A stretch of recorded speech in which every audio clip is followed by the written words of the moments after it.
Well met, adventurers, and welcome to the Heart of the Dungeon. For our introductory and first video, I'd kind of like to go over a few different topics. Most importantly, we're going to discuss today are my 4 best pieces of advice to all role players and dungeon masters out there. We're going to consider this more of like an intro level. Maybe you've kind of ran a few games, maybe you haven't. And while this will apply mostly to Dungeons and Dragons, I think this advice can certainly span across almost any role-playing game out there. Keep in mind, every single dungeon master does things a little bit differently, and so take what I'm saying as my experience and my best advice, apply it if it works in your group of friends and players, or feel free to leave comments about what your experiences are. So we're going to begin. My 4 best tips and advice for dungeon masters and players is this. 1, set boundaries and expectations. Do it up front, do it early. Know your players and their characters. Know them as individuals. Develop your story based around a real world that's completely made up. And give your players as many reasons to live, but let them live as they want. Never say no. So we'll start with the first one. That's set your boundaries and expectations before your players even get to the table. But as soon as they're ready to play, make sure you set your boundaries and expectations. Have them tell you what things are off limits, things that subject matter, or topics that may, or maybe even just something simple as language. There may be things that your players are not comfortable with being brought to the table, and it's completely and entirely fair for them to say, this is a boundary for me. And you as the dungeon master have a right to create that kind of a boundary yourself. You have every right to tell players that there are certain things that are not allowed at your table for the sake of the story, for the sake of the players, but also just for the sake of having fun. It's always all about fun. Also set your expectations. So one of the things you want to make sure that you do is let your players know, like, this is going to be very heavy roleplay, or this is going to be a hack and slash beat 'em up. This is a one-shot. This is going to be a long campaign, and my expectation is that you will make it to as many games as possible. Make sure that you are setting those expectations early up front, so that way the players that are coming to the table won't be disappointed, and you'll only be able to exceed those expectations as the game goes on. Use this as a bit of accountability training for yourself.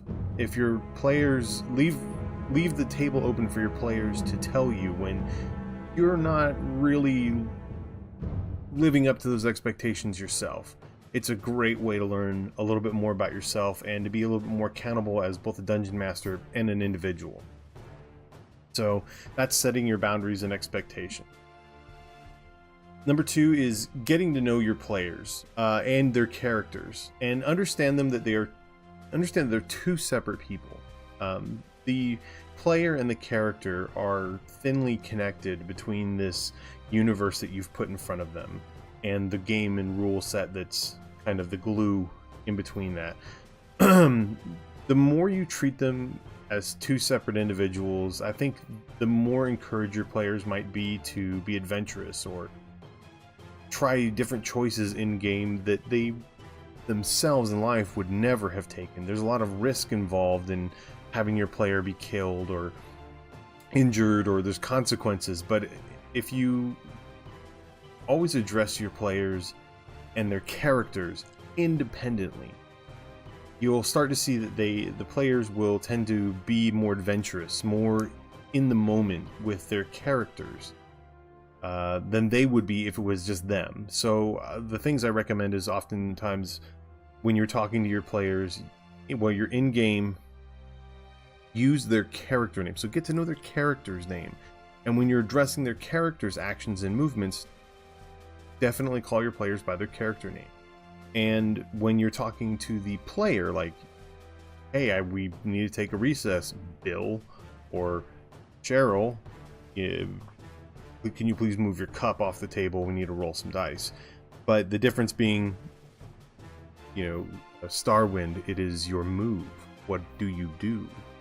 Or Gorthil, you raise your axe up high, and you know, there's a big difference between how you address them, and the players in the moment will understand whom you are speaking to. And so it's very important. I think a lot of times dungeon masters get used to just calling by what they're familiar with, but that tends to pull players out of the moment. It tends to pull them out of the environment. And when you've spent all this time describing a scene and an environment for your players, for you to pull them out loses that extra layer of depth and immersion that you've worked really hard to get to. So try to understand that the player and the character are two separate people and treat them as such. Know when to identify whom you're speaking to, and also those rules and boundaries that you set up earlier. Understand that sometimes you can push on them a little bit, especially once you've gotten to know that the player may be kind of you know, touchy about a subject, but once they've really devoted themselves into a character, the character may allow you to understand really where that boundary lies at and how to push against them without crossing the line.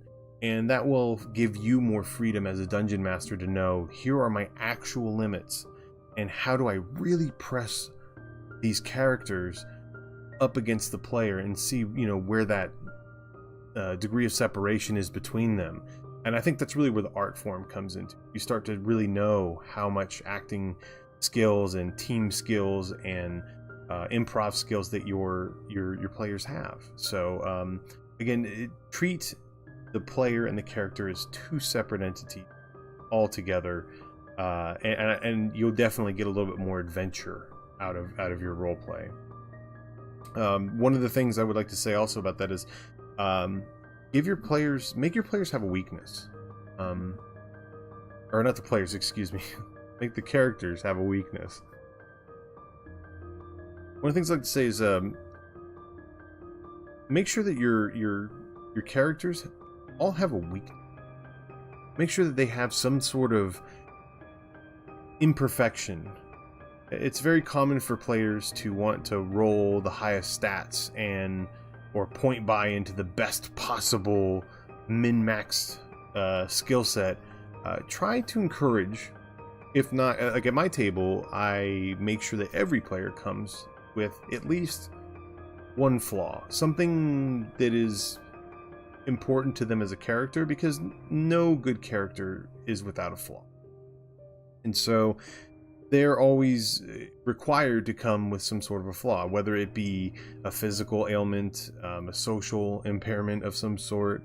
They could oftentimes have a fear or a disability, or sometimes they can have certain goals that drive them so hard against the brink of sanity that they sometimes break a little bit from time to time. But have your players have that weakness in their character, and make sure that the players understand and utilize that, and they'll start to be a little bit more adventurous in that regard, especially because you've given them the freedom to have this weakness in the game that does not have to reflect whom they are in life as a player. So definitely look into making sure that your players have baked in flaws into their characters, to give them that permission to be a little vulnerable at times. I think you'll find that really does get much more interesting characters, and they start to autopilot a lot of the role play because they're working with these things that are very human despite being elves and dwarves and whatnot. So again, that's, to me, I think that's a super big piece of advice to add into that. So going into that, the next topic is develop your story based around a real world that's completely made up. This one's very big for me. You'll hear a lot of dungeon masters often say how you should never overthink your campaigns. And while I do agree with that, don't, unless it just happens to work for the crew, especially if you have a very fresh crew. A lot of times, if you have very new players, it is good to kind of put them on a rail and scoot them along a path for their first, few romps through a campaign, it may be very handy to put them on this is your path. But I think a lot of times when people say don't overthink your campaigns, what they're forgetting is you should actually overthink your campaigns a little bit. When I put my players into an area, into a scenario, I think about all the little things that are going on simultaneously. So I sandbox, the environment a little bit. And I encourage a lot of dungeon masters, once you've done this a few times, gone through a few games, you'll start to understand there will be those moments where your players completely go off the path that you intended. And that can sometimes be very scary because you're now stuck in this moment of improv where you're trying to keep a story going, but you're also trying to keep the moment alive and interesting and fun. Some of the things that you can do to help keep things going is pre-bake a few different encounters. This can buy you a little bit of time and get you through an adventure session probably several times throughout a campaign. But what you're going to want to do is create an encounter that would likely happen regardless. So if your adventurers are running through the woods, they may run into a band of kobolds that are roasting a fresh kill over a spit, and the open fires casting a glow in the midnight air. The smell of roasting hog lingers in the air. It's actually what drove one of your party members. They wanted to see what was going on, and as you peeked across the bush, you happen to see the glow of the campfire, and they noticed 6 or 7 different kobolds roasting. But that's something that you can definitely transplant that and turn it into a daytime scene as they're going through a different area. It doesn't have to be something that necessarily is story centric, but it's a way for you to keep your players engaged as they're moving through an environment. And when you're creating these environments, you're going to want to understand that it's not like everything your players see is the only thing happening. When you're in a village, just because your players are in a shop at that moment buying items, it's not the only thing that's going on. What I like to do is I like to imagine what it would be like in that town on that day. Is there a new piece of legislation going through? Is there some kind of social unrest?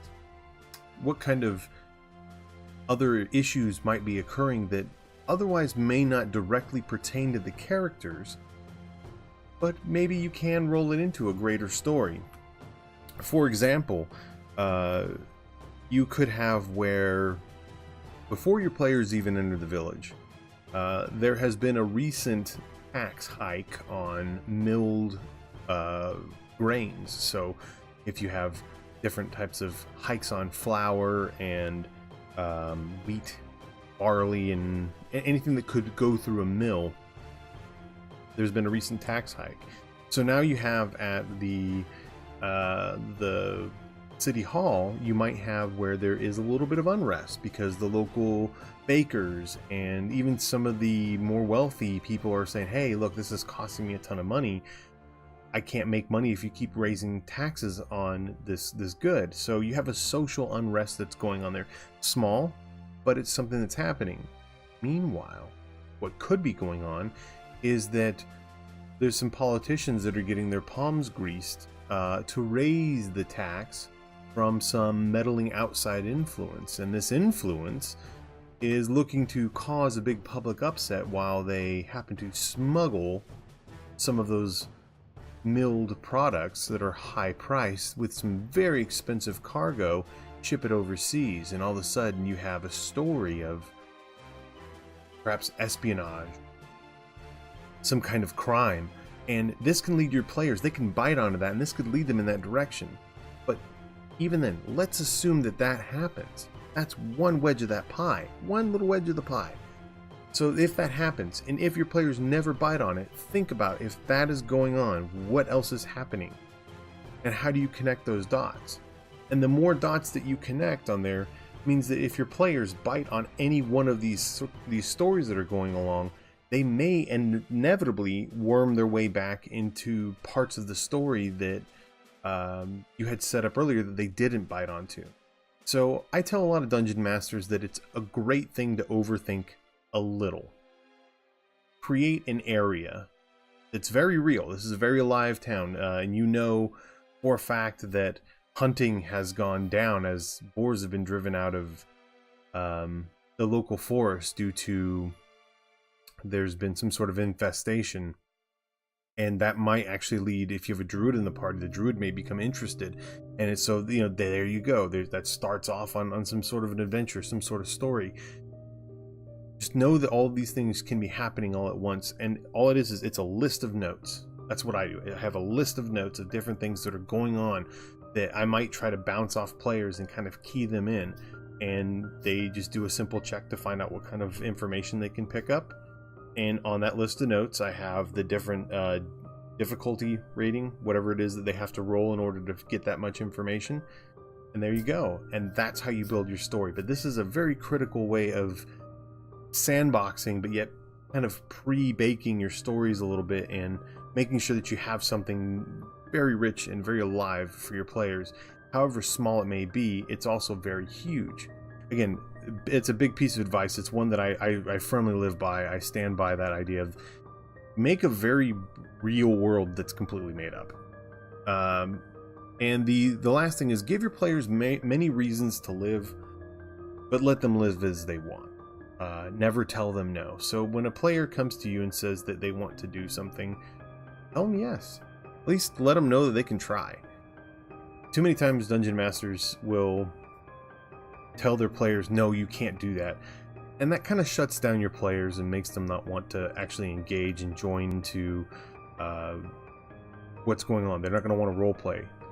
If your players say that they want to jump a 30-foot chasm, let them know, hey, your jump is probably not going to go that far. You would know that you don't have the strength or dexterity or magical item that you would need to get across that chasm, but you certainly can try. Although your gut instinct would tell you it was a bad idea. And let them deal with the consequences. A good player that you want at your table is gonna take you at your word and your advice, and they're gonna know that you mean business. Never tell your players no. Definitely give them good advice, because you're not playing against them, you're playing with them. You're giving them the agency to tell their own story, and you just happen to be that person that gets to give them little bits of content that they can work on that story. It should be a lot of fun for everybody, and the word no is typically not a fun word. Give them many reasons to live. Give them something to aim towards.